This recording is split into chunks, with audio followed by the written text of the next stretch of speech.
صلوا على النبي محمد صلوا عليه. طلع البدر علينا من ثنيات الوداع وجب الشكر علينا ما دعا لله داع طلع البدر علينا من ثنيات الوداع وجب الشكر علينا ما دعا لله داع.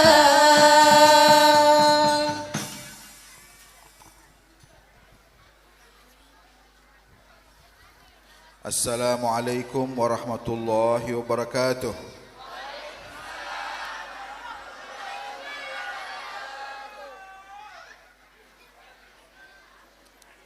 Alhamdulillah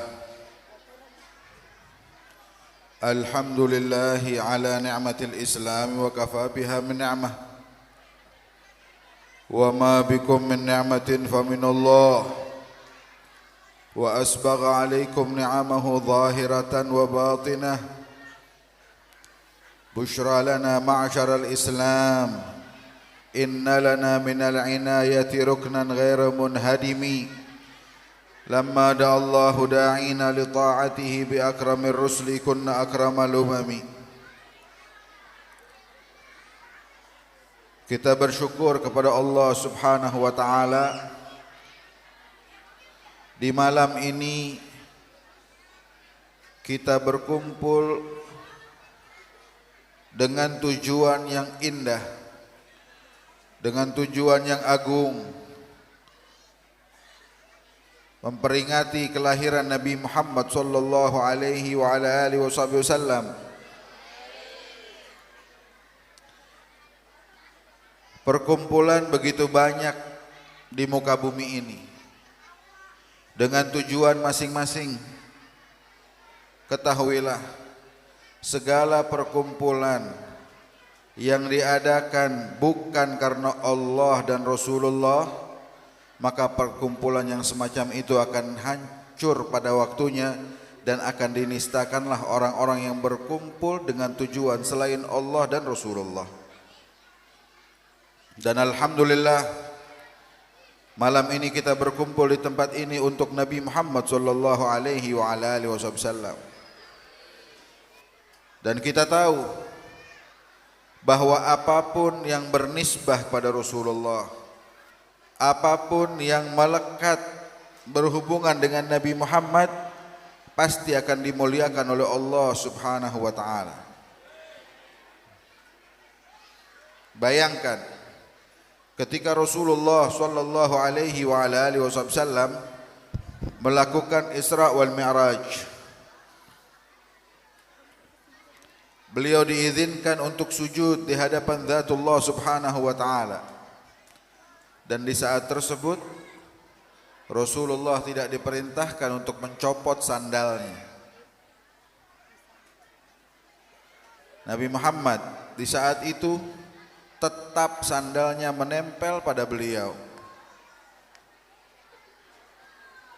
Padahal di sisi lainnya Nabi Allah Musa alaihissalam, kalimullah, Nabi yang diagungkan Allah Subhanahu wa taala, hanya satu-satunya Nabi yang bisa langsung bermunajat kepada Allah. Ketika dijanjikan oleh Allah selama 40 hari lamanya untuk bisa bermunajat kepada Allah Subhanahu wa taala, ketika masuk di tempat yang diminta untuk Nabi Allah Musa datang ke tempat tersebut, Allah katakan dalam Al-Quran, ikhlan alaik fa innaka bil wadil muqaddasi tuwa. Ya Musa, copot sandalmu, kamu sekarang mau memasuki tempat yang di wadi ini, di lembah ini, yang telah saya berikan keberkahan di tempat tersebut. Sampai-sampai ulama memiliki pembahasan yang cukup panjang. Mereka katakan mana yang lebih mulia, sandal atau malaikat Jibril alaihissalam. Malaikat Jibril tidak mampu berdekatan dengan Rasulullah untuk sampai kepada Allah Subhanahu wa taala. Akan tetapi sandalnya Rasulullah sampai di tempat tersebut. Dan akhirnya mereka pun memiliki kesimpulan bahwa pastilah malaikat Jibril lebih mulia dari sandalnya Nabi Muhammad sallallahu alaihi wasallam. Namun masalahnya sandal tersebut menempel dengan siapa? Sandal tersebut bernisbah kepada siapa? Sehingga sandal tersebut dimuliakan oleh Allah karena menempel pada orang yang paling dimuliakan oleh Allah Subhanahu wa taala, Nabi Muhammad sallallahu alaihi wasallam. Bahkan kita sebagai umat Rasulullah, kita pun mulia berkat Nabi Muhammad, bukan dengan apa yang kita buat. Manusia manapun berbuat kebaikan sebaik apapun, kalau dia tidak memiliki ikatan dengan Rasulullah, tidak akan berguna kebaikan tersebut. Namun siapapun kita, walaupun kebaikan kita tidak sebaik orang-orang yang lain, namun ketika kita memiliki nisbah pada Rasulullah, kita pun dimuliakan oleh Allah Subhanahu wa taala. Allah katakan dalam Al-Qur'an, kuntum khaira ummatin ukhrijat linnas. Kalian semua umat Nabi Muhammad merupakan umat yang terbaik, manusia yang terbaik yang Allah Subhanahu wa taala keluarkan dalam sejarah kurun keberadaan manusia. Kenapa kita dikatakan terbaik? Karena kita berhubungan dengan manusia terbaik, Rasulullah sallallahu alaihi wasallam. Sehingga mereka para sahabat Rasulullah, tatkala mereka mendengar ayat ini diturunkan oleh Allah Subhanahu wa taala, mereka memahami dengan baik bahwa tujuan hidup mereka adalah membuktikan apa yang dikatakan Allah Subhanahu wa taala. Allah katakan mereka manusia terbaik, maka mereka buktikan kepada alam semesta ini merekalah manusia yang terbaik yang pernah diciptakan oleh Allah Subhanahu wa taala. Tiada lain karena mereka seluruhnya memiliki ikatan kuat dengan Nabi Muhammad sallallahu alaihi wasallam. Tadi dikatakan ada perselisihan, perlukah buat maulid atau tidak? Masalahnya kita sebagai umat Nabi Muhammad, kita sangat butuh dengan peringatan yang semacam ini. Kita ini butuh untuk mengenal Rasulullah.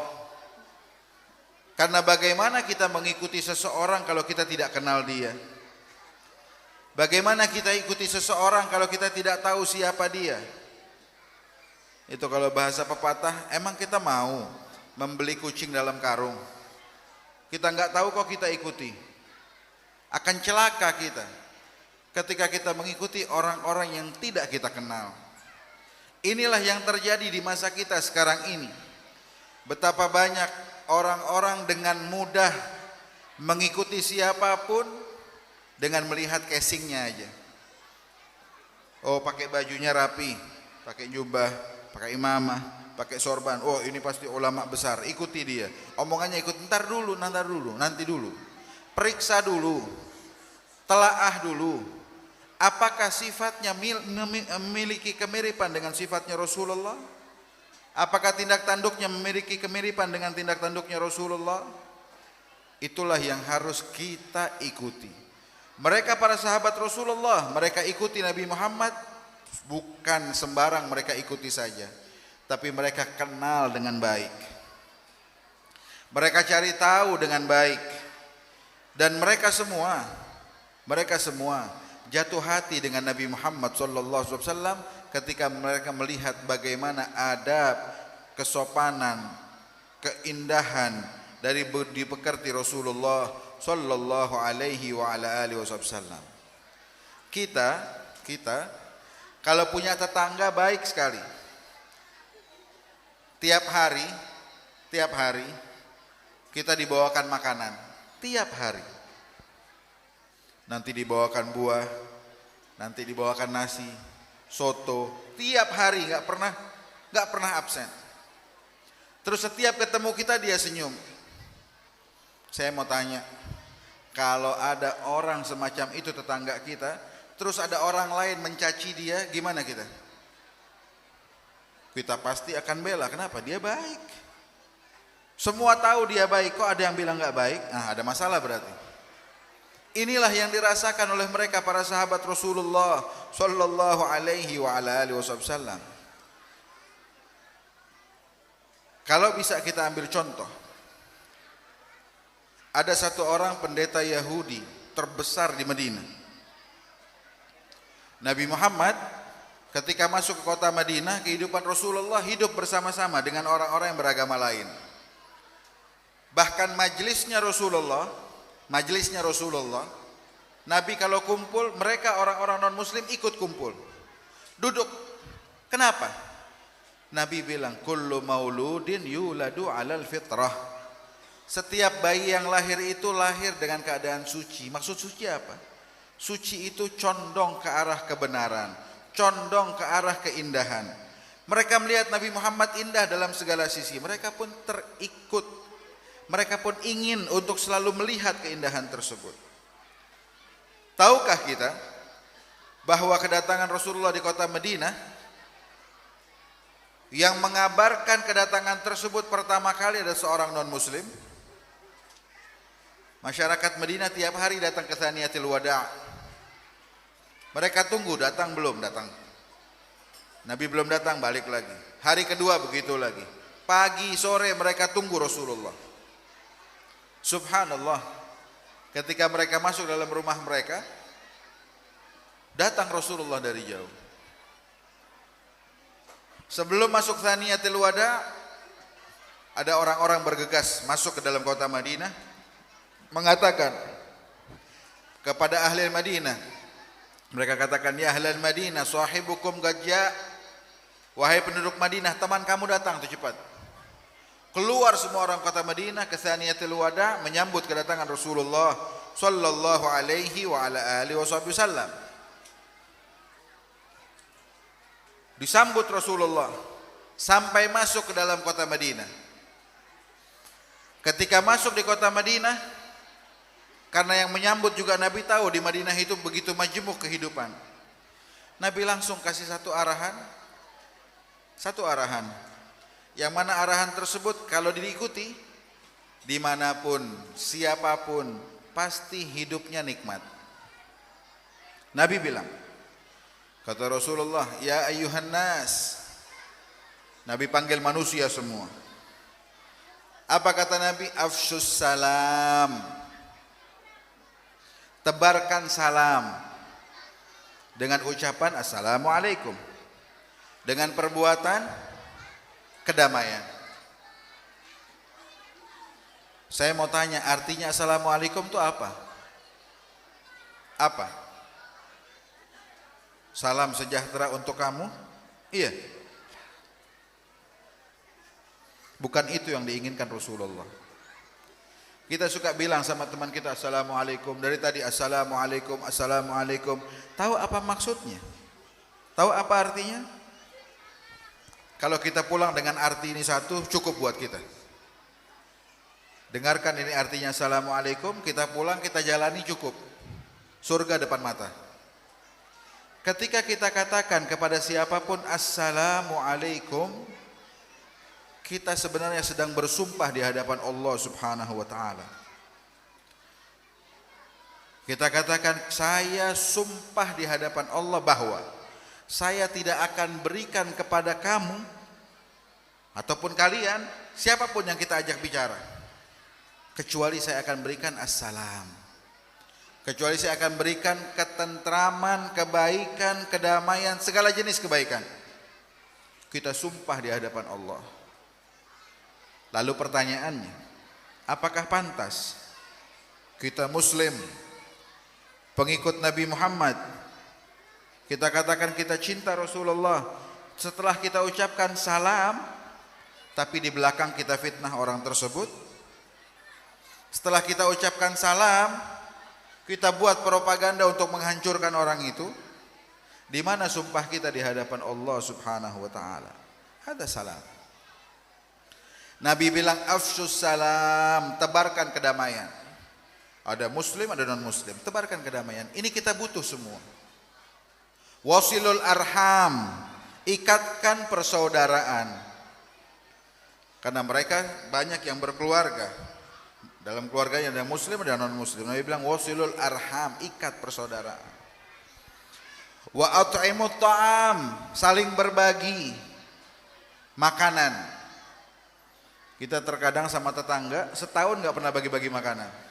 Setahun. Nanti paling bagi-bagi kalau kurban aja.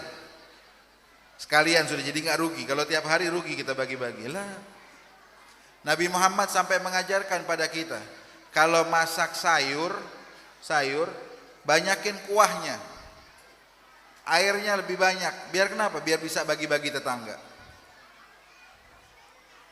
Nabi sampai bilang, untuk saling berbagi, saling memperhatikan. Di antara hadisnya Rasulullah mengatakan, la yadkhulunal jannah man bata syab'anan wa jiranuh jai'ana. Nabi bilang tidak akan masuk surga, kata Rasulullah. Tidak akan masuk surga. Siapa ya Rasulullah? Siapa kira-kira yang gak masuk surga? Yang gak masuk surga diantaranya itu orang yang tidur malamnya kenyang, tetangganya kelaparan. Nabi gak bilang dari hadis. Nabi gak bilang di hadis tersebut kalau non muslim biar mati aja, enggak. Walaupun tetangga kita non muslim, walaupun non muslim itu mengganggu kita, walaupun itu, Nabi bilang kalau dia lapar kita kenyang, kita nggak peduli, neraka di depan kita. Bagaimana dengan tetangga-tetangga kita yang alhamdulillah kita hidup di daerah yang tenang, yang tentram. Kalau kita jalankan ini semua, masya Allah. Kira-kira kalau kita boleh berandai-andai, kalau 3 hal ini kita lakukan, gimana hidup kita? Tenang. Semua tidak akan ada yang bingung. Semua tidak akan ada yang ketakutan. Semua tenang. Kenapa? Karena memang kita manusia menginginkan ketenangan dalam hidup. Dan Nabi Muhammad berpesan pada kaum muslimin, kalau ingin tenangnya itu nambah, kalau ingin ketenangan tersebut, salam tersebut, damai tersebut langgeng, tidak pernah terlepas dari kita, baik di dunia sampai di akhirat, Nabi bilang wasallu bilail wan nasu niyam. Kamu kaum muslimin malam-malam ketuk pintunya Allah, gelar sajadah kita, sholat di malam hari. Ketika semua manusia lagi sibuk dengan tidurnya, kamu bangun, kamu minta pada Allah Subhanahu wa taala. Yang kerjakan 4 hal ini, tadkhulunal jannata bisalam. Kalian akan masuk ke surga Allah dengan ketenangan, dengan kedamaian. Sehingga inilah yang menjadi cikal bakal ajaran Rasulullah. Nabi katakan innama bu'itsu liutammima makarimal akhlak. Saya diutus oleh Allah untuk menyempurnakan akhlak yang baik. Jadi kebaikan itu bukan baru dikenal sekarang. Kalau orang sekarang ribut tentang kebaikan, dari zaman Nabi Allah Adam turun, ke bumi ini, programnya adalah kebaikan. Karena kalau kita ingat bagaimana Allah ketika mengatakan pada para malaikat Allah, Allah katakan inni ja'ilun fil ardi khalifah. Saya mau taruh makhluk di bumi lagi nih. Sebelumnya jin yang tinggal di bumi dengan bala tentaranya semua. Apa yang terjadi? Jin tinggal di bumi merusak. Ada iblis. Iblis itu orang yang paling taat pada Allah pada masanya. Iblis yang diusir oleh Allah, yang dinistakan oleh Allah, itu awalnya orang yang paling taat pada Allah di muka bumi ini. Tidak ada satu tempat pun di bumi melainkan iblis sujud di hadapan Allah Subhanahu wa taala. Bumi menjadi porak-poranda karena mereka. Ketika Allah bilang inni ja'ilun fil ardi khalifah, saya mau ciptakan makhluk lagi di muka bumi, malaikat bilang, kata para malaikat Allah, ataj'alu fiha man yufsidu fiha wa yasfikud dima? Ya Allah, apakah kamu akan mengulang lagi sejarah dengan menciptakan makhluk yang baru di muka bumi ini? Apa sejarah yang kelam tersebut? Fasad, keburukan, gital, pembunuhan, ya, tasfikud dima, ya, mereka saling bunuh satu dengan lainnya sampai darah mengalir di muka bumi saat itu. Malaikat bilang, wa nahnu, kami ya Allah siap juga kalau mau dijadikan khalifah di muka bumi ini. Bahkan kata malaikat Allah, kita ini taat pada Allah. Wa nahnu nusabbihu bihamdika wa nuqaddisu lak. Kami selalu taat, selalu mengagungkan kamu, tidak pernah melenceng dari perintahmu. Tapi Allah bilang, saya lebih tahu. Inni a'lamu ma la ta'lamun. Saya tahu daripada apa yang kamu enggak tahu. Diciptakan Nabi Allah Adam alaihissalam, misinya adalah berbuat kebaikan. Sehingga kalau ada orang gembar-gembor khalifah, khilafah dan lain-lainnya, ya, dengan bahasa kekerasan, enggak ada itu. Kembali dalam Al-Qur'an, khalifahnya Allah adalah orang seperti Nabi Muhammad SAW yang bisa membawa kedamaian di bumi ini. Bahkan agar iblis tidak dapatkan kebahagiaan dari Rasulullah, tidak mendapatkan kasih sayang Nabi Muhammad, itu Nabi Muhammad di waktu kecil dibedah dadanya, dikeluarkan dari hatinya sesuatu. Apa itu sesuatu? Bagian kasih sayang buat iblis. Kalau tidak dikeluarkan, iblis pun mendapatkan kasih sayang dari Rasulullah sallallahu alaihi wa ala alihi wasallam. Inilah khalifahnya Allah di muka bumi ini. Saya teringat bagaimana ajaran Nabi Muhammad untuk para sahabat Rasulullah. Kita hidup suka bertengkar, suka berbeda pendapat. Itu pernah lagi duduk-duduk sahabat Rasulullah, ada Abu Dzar Al-Ghifari, ada Bilal ibn Rabah, ada Khalid ibn Al-Walid, ada Ibn Mas'ud. Mereka lagi bicara tentang strategi peperangan. Abu Dzar Al-Ghifari di antara tabiatnya itu tegas, sehingga berbicara saat tersebut agak sedikit mengangkat suaranya. Abu Dzar Al-Ghifari, beliau bilang harusnya pasukan itu ngerjakannya begini. Bilal ibn Rabah yang latar belakangnya adalah dahulu seorang budak, menyela pengucapan dari Abu Dzar Al-Ghifari. Kata Bilal, la, kamu salah. Yang benar itu harusnya begini. Nafsu manusia, kalau kita tidak pandai menjaganya, kapanpun bisa menyerang kita nafsu tersebut. Di saat itu Abu Dzar Al-Ghifari terpancing dengan ucapan Bilal ibn Rabah. Maka dia langsung katakan dengan nada begitu tegas, begitu keras pada Bilal bin Rabah, wa anta ya ibn Sauda, kamu anak dari perempuan hitam itu, kamu masih berani bilang saya salah? Dengar begitu marah Sayyidina Bilal. Marah beliau. Karena Abu Dzar mengungkit-ungkit tentang ibunda Bilal bin Rabah dan mengatakan dengan nada yang begitu sinis. Berdiri Bilal, keluar dari majelis itu. Bilal mengatakan, saya sampaikan ini kepada Rasulullah sallallahu alaihi wa ala alihi wasallam. Dari keadaan di dalam tempat tersebut, lihat, ketika ada kawan kita lagi bicara terbawa emosi, gimana tugas seorang muslim yang lain? Kalau enggak siap, pergi. Kenapa? Kalau kita enggak pergi, ribut jadinya. Ini ajaran Rasulullah. Nabi sampai bilang, kamu kalau lagi berdiri marah, duduk. Lagi duduk marah, diri. Masih marah juga, wudu. Karena marah itu bagian dari syaitan. Syaitan itu dari api, matikan, padamkan api tersebut dengan kita berwudu. Datang ke Rasulullah Sayyidina Bilal bin Rabah mengadukan hal ini. Dikejar oleh Abu Dzar Al-Ghifari.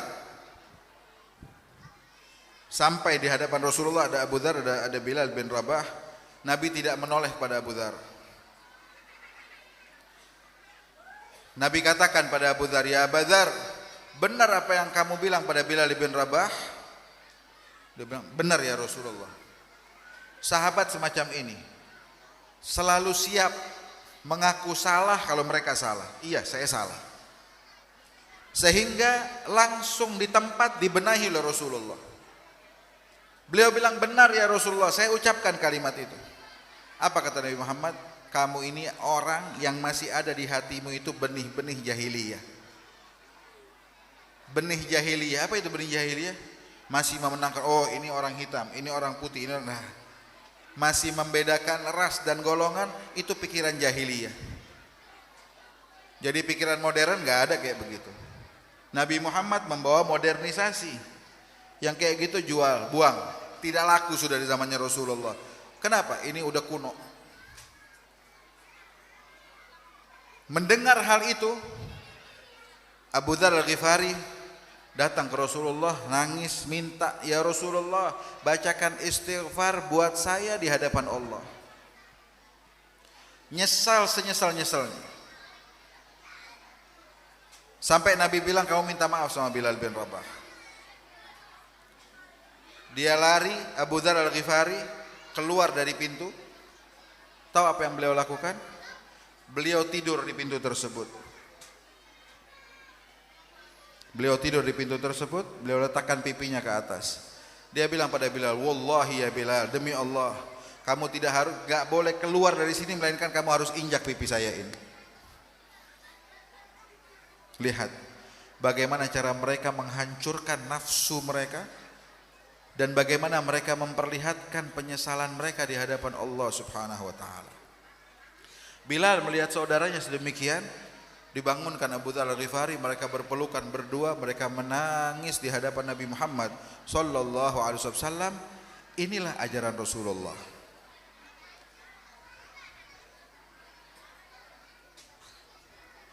Kembali kepada pendeta Yahudi tersebut. Nabi pernah berhutang pada dia. Satu waktu datang ini pendeta Yahudi, Nabi sedang pakai sorban, satunya lagi dililit, ya, dililit di lehernya Rasulullah, dililit begini, satu di depan ada ujungnya, satu di belakang.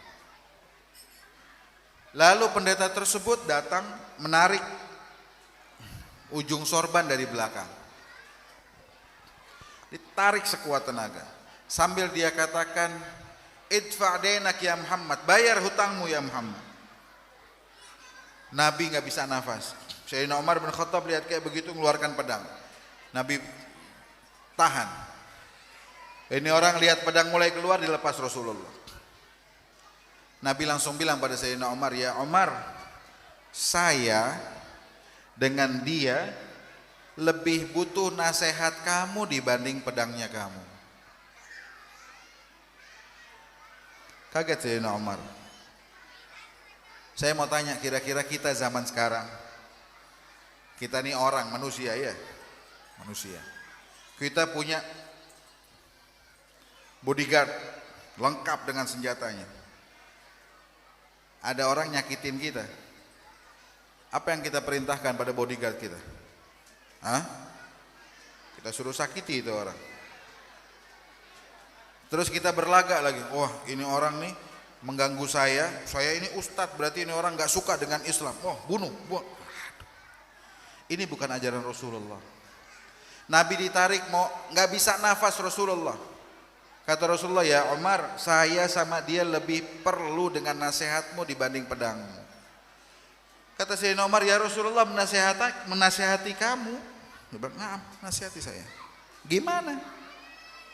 Kata Rasulullah, "Bilang ya Umar, ya Rasulullah, kalau berhutang itu bayar tepat waktu, jangan telat. Dan bilang sama dia, kalau nagih hutang yang baik." Itu dia nasihat. Sayyidina Umar menahan amarahnya. Nabi bilang sama orang tersebut, "Tunggu di luar sana." Apa kata Rasulullah? "Ya Umar, siapkan bayar hutang sekian." Siapin, ini ya Rasulullah. "Tambah satu lagi." Ambil satu kantong uang lagi jumlahnya yang sama. Kenapa ya Rasulullah ditambahin? Tambahin buat dia. Kenapa ditambahin? Kamu bikin dia takut tadi. Bikin takut, Nabi bilang bayar. Kesian dia. Ketakutan biar senang. Bawa 2 kantong. Datang ke orang tersebut, nih bayaran hutang. Oh ya, terus kata dia, kata Sayyidina Umar, ini satu lagi. Ini apa? Iya tadi kamu ketakutan. Dikasih sama Nabi satu lagi bonus. Oh, orang ini ketawa. Dia bilang, ya Umar, tahu nggak? Itu hutang belum jatuh tempo sekarang. Gimana perasaan Sayyidina Umar? Tadi udah kesel. Di luar dia bilang itu hutang belum jatuh tempo, saya sengaja nagih aja. Tapi Nabi udah bilang harus sabar. Maka Nabi kata Sayyidina Umar, kenapa kamu bikin gitu? Hutang belum jatuh tempo kamu tagih dengan cara menagih yang begitu kasar. Ini orang bilang, ya Umar tahu nggak saya siapa? Nggak tahu. Dia bilang, saya Fulan bin Fulan. Dengar begitu kaget Sayyidina Umar, pendeta Yahudi terbesar di Madinah. Saya kerjakan ini sengaja ya Umar. Kenapa? Sebab saya teliti di kitab-kitab terdahulu, Nabi akhir zaman itu cirinya yang menonjol, semakin disakiti semakin baik. Saya ulangi, ini sifat Nabi di kitab-kitab terdahulu. Kita umat Nabi Muhammad biar tahu. Jadi mulai sekarang ini sifatnya Rasulullah. Kita umat Nabi Muhammad nih sifatnya. Semakin disakiti semakin baik. Saya mau tahu itu, dan ini sekarang saya sakiti dapat 2. Kalau nagih biasa dapat 1, tapi saya sakiti dikasih 2. Ya Umar, antarkan saya ketemu Rasulullah. Datang ke Rasulullah. Nabi Muhammad melihat dia, tersenyum Rasulullah. Beliau katakan, mana tanganmu ya Rasulullah? Dipegang tangan Rasulullah dan mengucapkan syahadat di tempat di depan Nabi Muhammad sallallahu alaihi wa ala alihi wasallam. Sehingga benar, kalau acara ini memiliki tema, ya ini momentum terbaik kita kembali kepada Rasulullah. Ini momentum terbaik. Sampai dikatakan tentang perbuatan kita dan semacam ini, peringatan Maulid, dikatakan zawagat taubatak yal asi idza batatu, zawagat aubatak ya syarid idza batau, dzal jama' la syakka tughfar buh jami'adz dzunub. Waktu inilah momentum terbaik. Siapapun pendosa. Saya mau tanya, siapa dari kita yang nggak punya dosa? Angkat tangan coba.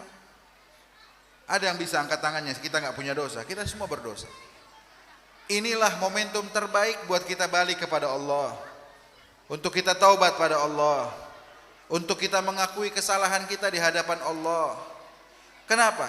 Kita umat Nabi Muhammad mungkin selama ini sudah menunjukkan hal yang buruk dalam kehidupan kita sehari-hari.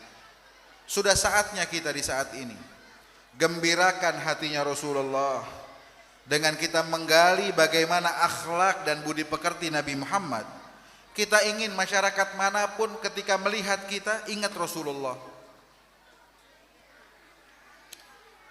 Masa kita kalah sama pecinta sepak bola? Itu pecinta sepak bola kalau kita lihat kita tahu, oh ini pecinta klub anu.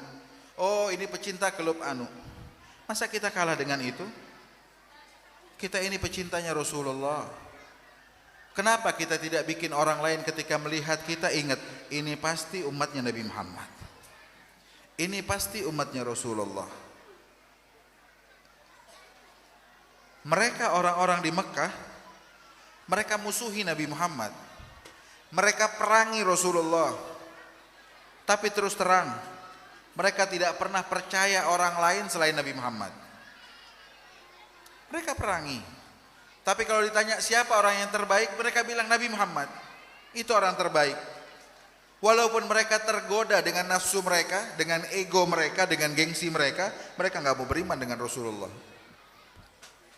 Tapi mereka nggak pernah mencabut gelar kebaikan yang mereka gelari buat Rasulullah.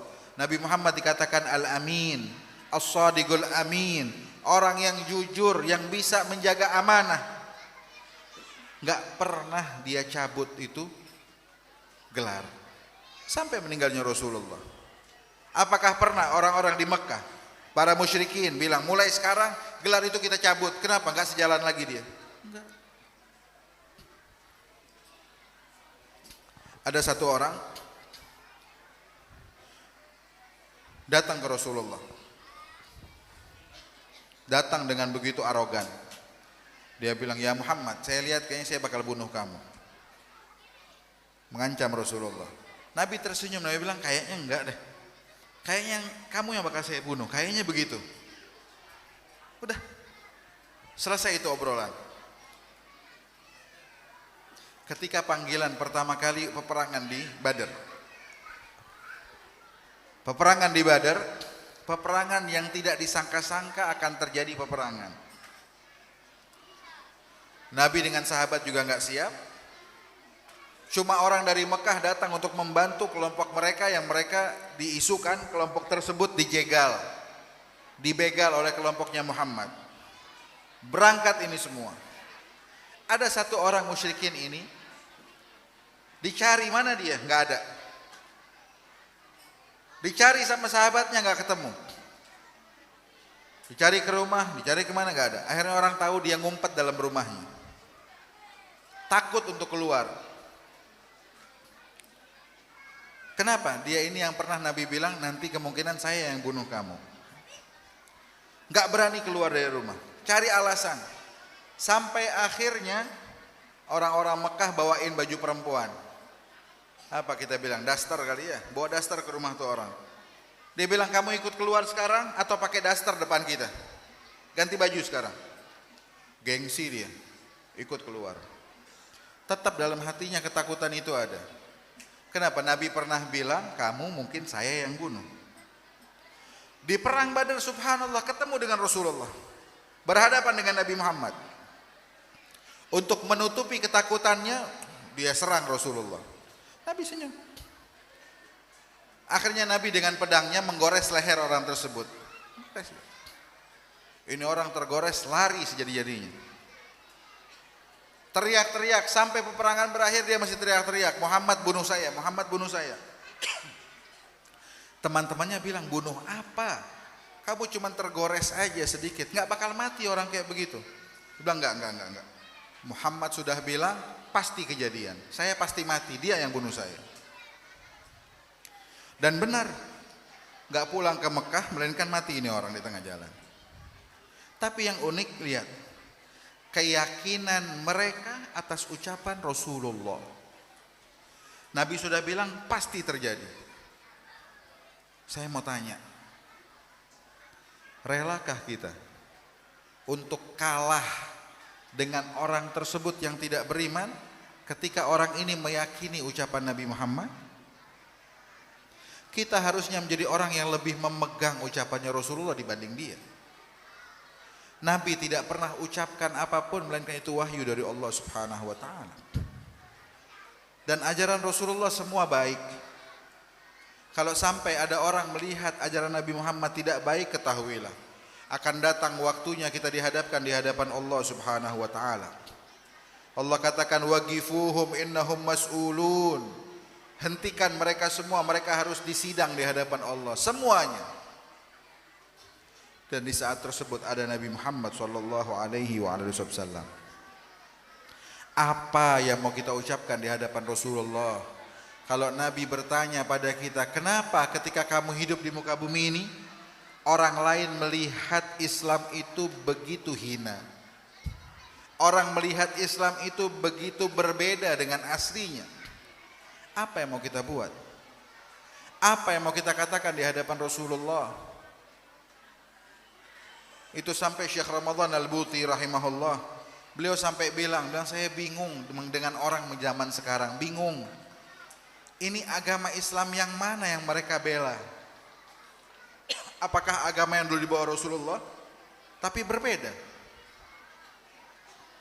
Agama yang dibawa Rasulullah begitu indah, yang dibela sekarang entah agama siapa." Sampai dia bilang kayak begitu. Kenapa? Karena jauh sekali kehidupan kita dengan kehidupan Nabi Muhammad sallallahu alaihi wasallam. Maka dari itu mari, dengan peringatan Maulid ini, mari kita merubah kondisi hidup kita, merubah keadaan hidup kita. Kita hidup dengan cara yang lebih baik. Kita hidup dengan cara yang lebih indah. Jangan sampai hidup kita melenceng jauh dari kehidupan Rasulullah. Saya nggak mau bicara di sini tentang sholat, tentang puasa, itu wajib sudah kita kerjakan. Sunnah-sunnah Nabi Muhammad sudah harusnya kita kerjakan. Tapi terkadang kaum muslimin kita ini lupa. Nabi Muhammad mengajarkan agama ini lengkap semua. Tidak ada satu celah pun dalam kehidupan kita, melainkan Rasulullah mengajarkan caranya. Terbayangkah kita? Maaf, cara kita buang air kecil pun diajarkan Rasulullah. Kita masuk toilet, Nabi ajarkan caranya bagaimana. Lengkap sekali. Bagaimana adabnya masuk toilet dengan kaki kiri. Sebelum masuk baca doa, pakai tutup kepala. Yang perempuan pakai kerudungnya, yang laki pakai pecinya. Ketika mau buang air kecil disunnahkan oleh Rasulullah, duduk jongkok, miring ke sebelah kiri. Kenapa? Sebab kantong kemih kita sebelah kiri, sehingga lebih tampias air seni kita keluar. Ketika kita membersihkan ada doanya. Sunnah Nabi Muhammad. Sampai hal itu diajarkan Rasulullah. Masa iya cara kita berinteraksi dengan orang gak diajarkan? Semua lengkap. Dan pegang dari sekarang, apapun yang kita rasakan ini buruk, ini tidak bagus, ketahuilah pasti bukan dari ajaran Nabi Muhammad SAW. Dari manapun itu berasal, kalau terlihat tidak baik pasti bukan ajarannya Rasulullah. Nabi Muhammad tidak mengajarkan kecuali keindahan. Dikatakan wa ma fil khuluqi fil bariyati mahmud illa wa huwa mutalaggan an zainil wujud. Tidak ada kebaikan yang kita lihat di muka bumi ini melainkan semuanya bersumber dari Nabi Muhammad sallallahu alaihi wa ala alihi wasallam. Mudah-mudahan Allah Subhanahu wa taala menjaga kita semua, dan dengan peringatan Maulid ini kita diberikan semangat oleh Allah untuk kembali menggali lagi bagaimana kondisi Nabi Muhammad sallallahu alaihi wa ala alihi wasallam. Dan kalau boleh saya berpesan, mungkin banyak para ustadzah, para ustadz yang hadir di tempat ini, para kiai, tolong buatkan mulai sekarang program yang baik, paling tidak setahun ke depan. Ini peringatan Maulid, jangan sampai datang peringatan Maulid berikutnya melainkan sudah banyak maklumat yang kita sampaikan tentang Nabi Muhammad ke umat kita kaum muslimin, agar mereka lebih tahu dan lebih ingin lagi mencontoh Nabi Muhammad sallallahu alaihi wasallam.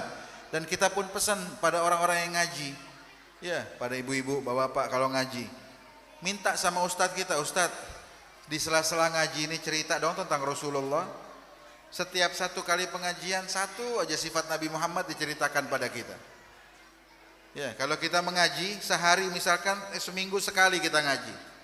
Setiap seminggu sekali itu satu sifat Nabi Muhammad diajarkan buat kita. Artinya setahun 52 sifatnya Rasulullah kita punya. Kalau 10 tahun 520 sifatnya Rasulullah ada sama kita. Kira-kira gimana kita hidup tuh? Tentram. Semua pasti akan ikut. Semua pasti tidak akan rela untuk tidak mencontoh apa yang dia lihat dari kita semua. Kenapa? Sebab indah. Indah. Ya, mudah-mudahan ini kita dimudahkan Allah Subhanahu wa taala, dan juga mudah-mudahan hajat dari sahib panitia di tempat ini dan juga dari pemerintahan ini alhamdulillah kumpul semua. Dari pemerintahan bupatinya ada, ya, ada dari kepolisian, ada dari TNI, ada dari saudara-saudara kita dari agama lain juga hadir di sini, tokoh-tokoh hadir, para kiai, para ulama. Mudah-mudahan perkumpulan yang lengkap ini memancing pandangan rahmatnya Allah Subhanahu wa taala. Kita keluar membawa hidayah dari Allah Subhanahu wa taala. Amin ya rabbal alamin. Dan juga mudah-mudahan ikatan kekeluargaan kita ini lebih diikatkan oleh Allah Subhanahu wa taala. Dan malam ini alhamdulillah saya gembira sekali bisa hadir di tempat ini, bisa bersilaturahmi kepada penduduk di tempat ini, di tanah merah ini. Mudah-mudahan silaturahmi ini dijaga oleh Allah Subhanahu wa taala dan kita kumpul di tempat ini, mudah-mudahan pada waktunya nanti kita kumpul dengan Nabi Muhammad sallallahu alaihi wasallam. Amin ya rabbal alamin. Allahumma hdina bihudak, ij'alna man yusari'u fi ridhak, wa la tuwallina waliyan siwak, wa la taj'alna mimman khalafa amraka wa 'asak. Hasbunallahu wa ni'mal wakil, wa la haula wa la quwwata illa billahil aliyyil azim.